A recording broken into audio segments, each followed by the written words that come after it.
Hi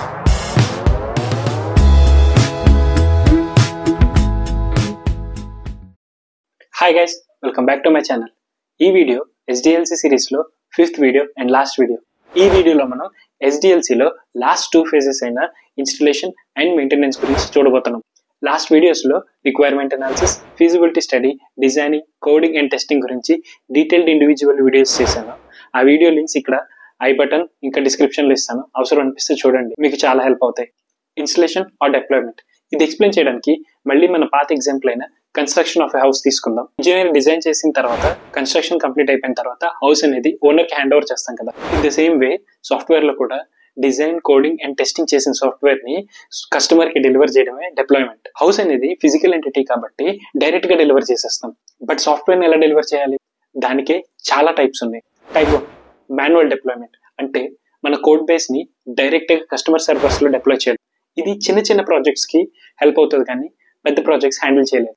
automated deployment, tools like GitHub, Jenkins use చేసి software ని deploy చేయడమే automated deployment. ఈ క్లౌడ్ డిప్లాయ్మెంట్ అనేది ఇప్పుడు బూమింగ్ లో ఉంది, ఎందుకంటే మోస్ట్ కంపెనీస్ ఈ క్లౌడ్ టెక్నాలజీకి మూవ్ అయిపోతున్నాయి. టెక్నాలజీస్ లైక్ AWS, Azure ఇవన్నీ యూజ్ చేసి సాఫ్ట్వేర్ ని డెలివర్ చేయడమే ఈ క్లౌడ్ డిప్లాయ్మెంట్. మొబైల్ డిప్లాయ్మెంట్ అంటే ఒకవేళ మనం డెవలప్ చేసింది ఒక మొబైల్ యాప్ అయితే ప్లే స్టోర్ లోను ఇంకా యాప్ స్టోర్ లోను డిప్లాయ్ చేయడమే mobile app deployment.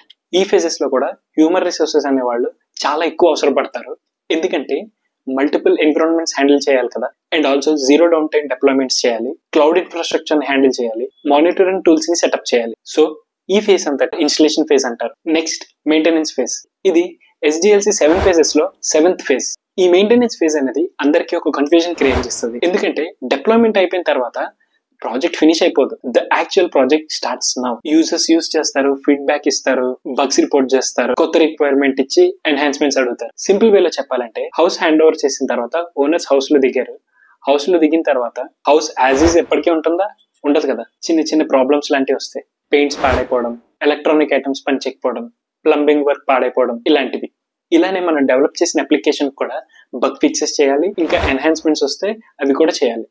So software అనేది కస్టమర్ దగ్గరికి వెళ్ళిన తర్వాతే మనకి చాలా వర్క్ ఉంటుంది. మనలో చాలా మంది ఈ మెయింటెనెన్స్ ఫేజెస్ లోనే ఎక్కువ వర్క్ చేస్తారు. ఈ మెయింటెనెన్స్ ఫేజ్ లో కూడా చాలానే జాబ్ రోల్స్ ఉంటాయి, ఎందుకంటే ఈ మెయింటెనెన్స్ అనేది ఒక్కొక్కసారి 24/7 సపోర్ట్ కావాలి, క్రిటికల్ సిస్టమ్స్ కి ఇంపార్టెంట్ రెస్పాన్సెస్ కావాలి, సిస్టమ్ ని ఫ్రీక్వెంట్ గా అప్డేట్ చేస్తూ ఉండాలి. ఏదన్నా ఒక ఇష్యూ వస్తే రూట్ కాజ్ అనాలిసిస్ చేసి దాన్ని డిబగ్ చేసి ఫిక్స్ చేయాలి. ఇలాంటి రోల్స్ అండ్ రెస్పాన్సిబిలిటీస్ ఫుల్ఫిల్ చేయడానికి చాలానే జాబ్ రోల్స్ ఉన్నాయి. Application system engineer, production support analyst, software maintenance engineer. మన క్యాంపస్ రిక్రూట్మెంట్స్ లో స్టూడెంట్స్ ని రిక్రూట్ చేసుకుంటారు కదా, వాళ్ళందరినీ ఈ ఫేజ్ లోనే డిప్లాయ్ చేస్తారు. ఈ ఫేజ్ లోనే వాళ్ళని తీసుకొచ్చి వర్క్ చేపిస్తారు. సో ఫ్రెండ్స్, యాప్ ని రియల్ వరల్డ్ లో రన్ చేయడం అనేది డిప్లాయ్మెంట్, అండ్ రియల్ యూజర్స్ కి ప్రాబ్లమ్ సాల్వ్ చేయడం అంటే మెయింటెనెన్స్. ఈ ఫేజెస్ లో కూడా మనకి జాబ్ రోల్స్ అనేవి చాలా ఉన్నాయి, especially like DevOps and production support. And that's it about this maintenance phase. ఈ SDLC సిరీస్ ని ఇలా డిజైన్ చేయడానికి and each and every topic easy వేలో ఎక్స్ప్లెయిన్ చేయడానికి ఒక రీజన్ ఉంది. ఈచ్ అండ్ ఎవ్రీ ఫేజ్ గురించి డీటెయిల్డ్ గా తెలుసుకుంటారని, and also each and every phase లో ఏ జాబ్ డిస్క్రిప్షన్స్, ఏ జాబ్ రూల్స్ ఉంటాయి అనేది అర్థమవుతుందని. సో నెక్స్ట్ వీడియోలో ఈ SDLC సిరీస్ లో ఉన్న కన్వెన్షనల్ జాబ్ రోల్స్ అన్ని డీటెయిల్డ్ గా డిస్కస్ చేద్దాం.